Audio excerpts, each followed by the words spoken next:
Good morning friends, welcome. तो आइए हम आज देख लेते हैं कि लॉन्गिट्यूड्स या देशांतर रेखाएं क्या होती हैं। तो हमने आपको अक्षांश रेखाएं समझा दी थी और जो उसमें इम्पोर्टेंट अक्षांश रेखा थी उसके बारे में भी बता दिया था। तो जैसे कि आप लोग ये जानते हैं कि जो रेखाएं हैं खींची नहीं गई हैं पृथ्वी के धरातल पर, और किसी के बस की बात भी नहीं है कि इतनी सारी रेखाएँ खींच ले। तो इनको सिर्फ काल्पनिक रूप में माना गया है, मानचित्र पर इनको मान लिया गया है। अब उनसे लाभ क्या है, अक्षांश से क्या लाभ थे वो हमने आपको पीछे बताए हैं, और देशांतर से क्या लाभ है ये हम आपको बताएंगे यहाँ पर। लेकिन उससे पहले हम देशांतर रेखाएं कितनी हैं ये जान लेते हैं, क्योंकि कुछ लोग कहते हैं, अब उसमें कहने की बात यह है कि कुछ लोग समझते हैं कि 360 डिग्री हमारी पृथ्वी अगर घूमती है, रोटेट करती है, तो इसका मतलब 360 लाइनें होनी चाहिए। लेकिन कुछ का मानना है कि 100 या 200, उसमें 59 या फिर 261। तो ये जो लोग मानते रहते हैं, इनको हम देखते हैं कितनी एक्चुअल में होती हैं। तो देशांतर रेखाएं वो काल्पनिक रेखाएं होती हैं जो उत्तरी ध्रुव को दक्षिणी ध्रुव से मिलाती हैं, जैसे कि आप फिगर में देख रहे होंगे। यहाँ पे अगर आप देखेंगे तो उत्तरी ध्रुव को दक्षिणी ध्रुव से मिलाने वाली जो रेखा है उसको हम देशांतर रेखा कहते हैं।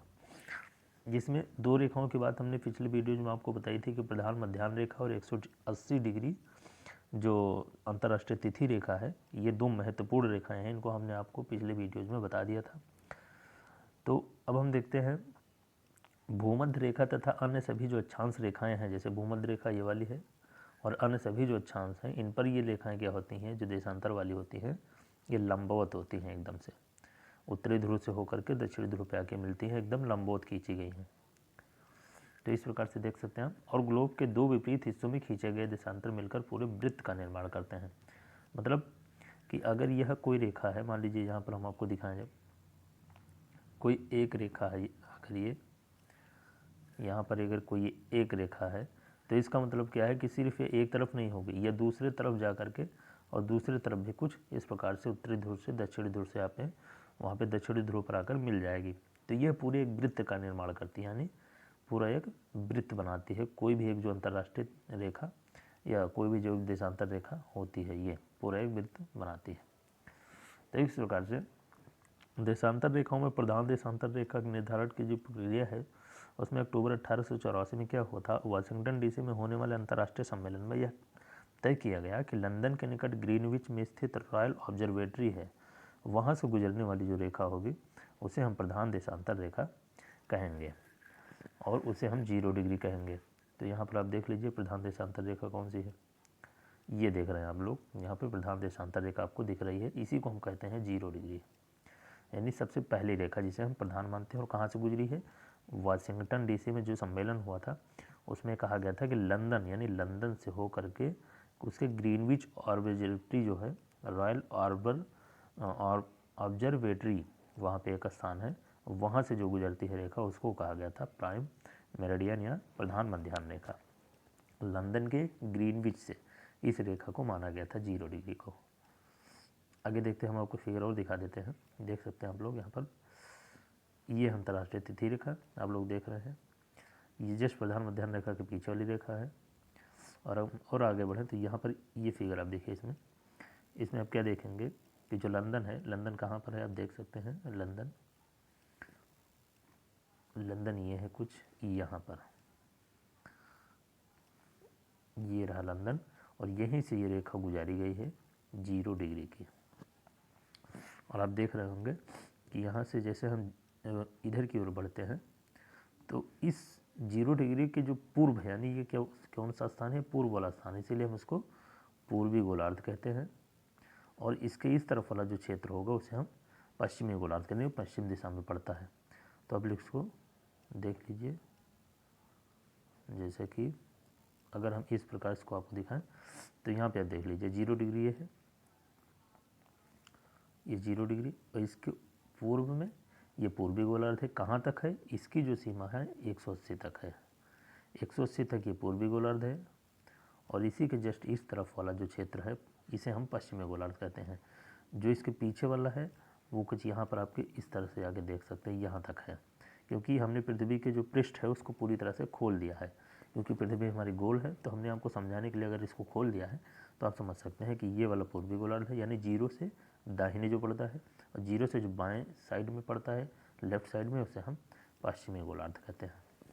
ये समझ लीजिए आप। इसके बाद हम देखते हैं अंतर्राष्ट्रीय तिथि रेखा। आप लोग देख सकते हैं इसमें अंतर्राष्ट्रीय तिथि रेखा, ये आपको दिख रही होगी। ये अंतर्राष्ट्रीय तिथि रेखा है। अन्य सभी देशांतरों को इन दो महत्वपूर्ण देशांतरों के बीच में दर्शाया जाता है।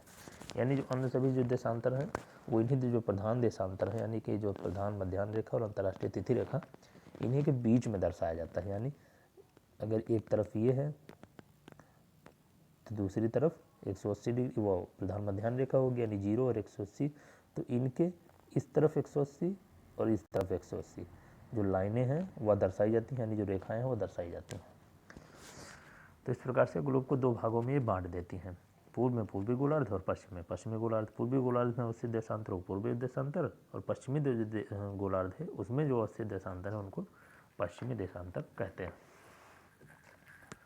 प्रधान देशांतर तथा अंतर्राष्ट्रीय तिथि रेखा है, दोनों ही गोलार्धों के लिए पूर्वी एवं पश्चिमी उभयनिष्ठ होते हैं। यानी जो प्रधान देशांतर रेखा यानी जो ये वाली है, आप देख रहे होंगे इसमें ये रेखा, और इसके जो पीछे 0 डिग्री है, जैसे कि हमने आपको दिखाया ये वाली, ये क्या होती है, दोनों गोलार्धों के लिए उभयनिष्ठ होती है। ये किसी गोलार्ध में नहीं होती, ये दोनों गोलार्धों के लिए एक समान होती है। ठीक, इसी स्थान का देशांतर प्रधान देशांतर से पृथ्वी के केंद्र के साथ ली गई कोणात्मक दूरी होती है। जैसे कि आप यहाँ देख रहे हो, जो कोई रेखा खींची गई, इसका मतलब क्या है कि अगर कोई हम बिंदु बना दे, एक ये बिंदु है और इसके चारों ओर गोला खींच दे, तो ये कितने डिग्री का होगा, ये 360 डिग्री का होगा। आप कहेंगे 360 डिग्री का है, तो इसका मतलब ये है कि हर डिग्री पर अगर हम एक लाइन खींच दें, तो इसका मतलब क्या है, हर डिग्री पे एक लाइन खींच रहे हैं, तो यही देशांतर रेखाएं हैं। यानी पृथ्वी का जो केंद्र है, पृथ्वी का केंद्र माना हमने कि यहाँ पर है, पृथ्वी का केंद्र अगर यहाँ पर है, यानी जो अक्ष रेखा है पृथ्वी की जो अंदर से गुजरी है, वहाँ अगर 0 डिग्री से हम कोई कोण बनाते हैं कुछ इस प्रकार से, तो 1 डिग्री का जो कोण बनता है उस पर हम, यानी यहाँ पे अगर 1 डिग्री बन रहा है तो एक लाइन यहाँ से खींच देंगे।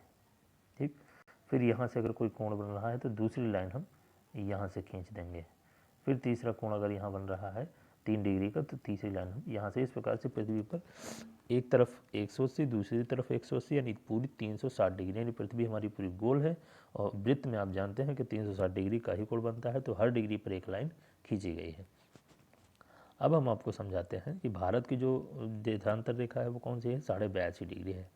भारत यहाँ पे आप देख सकते हैं कि 1 डिग्री पर खींची जाए तो 82.5 पर आती है, 82.5 कुछ इस प्रकार से यहाँ पर अगर आएगी तो वहाँ हमारे वो भारत के पास से गुजरेगी। ठीक, दूसरी चीज़ यहाँ पे एक चीज़ और समझ लेते हैं कि टोटल जो 360 रेखाएं हैं, इनमें जो ये प्राइम मेरिडियन, यानी इसको हम 0 क्यों मानते हैं, 0 अगर इसको हम मानते हैं और पीछे वाले को 180 मानते हैं, तो हम एक चीज़ आप देखेंगे इसमें कि 180 को 2 बार गिनते हैं। यानी कि अगर हम इधर से चले तो 1 2 3 4 करके 180 पे हमने एक बार 180 को गिना, और इधर से चले तो भी एक बार 1 2 3 4 करके 180 पहुँचे। यानी 180 जो लाइन है, जो रेखा है अंतर्राष्ट्रीय तिथि रेखा, उसको हम 2 बार गिन रहे हैं। लेकिन इसके बावजूद 360 डिग्री या 360 देशांतर रेखाएं होती हैं। वो इसलिए होती हैं क्योंकि जब हम, आप एक चीज़ ध्यान दीजिएगा कि अगर हम 180 को 2 बार गिन रहे हैं, तो यहाँ पर यह भी है कि जो 0 डिग्री है प्राइम मेरिडियन है, इसको हम कहीं नहीं गिन रहे हैं। मतलब हमारी गिनती कहाँ से स्टार्ट होती है, 1 से, यहाँ 1 से, और 1 यहाँ पे है तो यहाँ से 1 से 180, और इधर 1 यहाँ पे है तो यहाँ से 180। तो इसका मतलब 0 कहीं नहीं गिन रहे हैं। तो जो वहाँ पर हम 180 को 2 बार गिन रहे थे, यानी एक हमको और चाहिए थी, तो वो ये 0 डिग्री हो जाती है। और इस प्रकार से 360 डिग्री पूरी, यानी 360 देशांतर रेखाएं पृथ्वी पर पाई जाती हैं। तो अगले में देखेंगे हम वीडियो में कि देशांतर रेखाएं और इनसे जो समय निर्धारित होता है विश्व का, ये किस प्रकार होता है। और इस चीज़ को हम आपको बहुत ही सरल भाषा में समझाएंगे कि समय का निर्धारण जो 24 घंटे का समय है वो किस प्रकार हुआ है इन्हीं देशांतरों के माध्यम से। क्योंकि ये जो देशांतर रेखाएं हैं, इनका सबसे बड़ा जो योगदान है ये समय का है। समय का निर्धारण इन्हीं देशांतर रेखाओं के आधार पर माना गया, यानी मानक समय इन्हीं के आधार पर माना गया। तो अगली वीडियो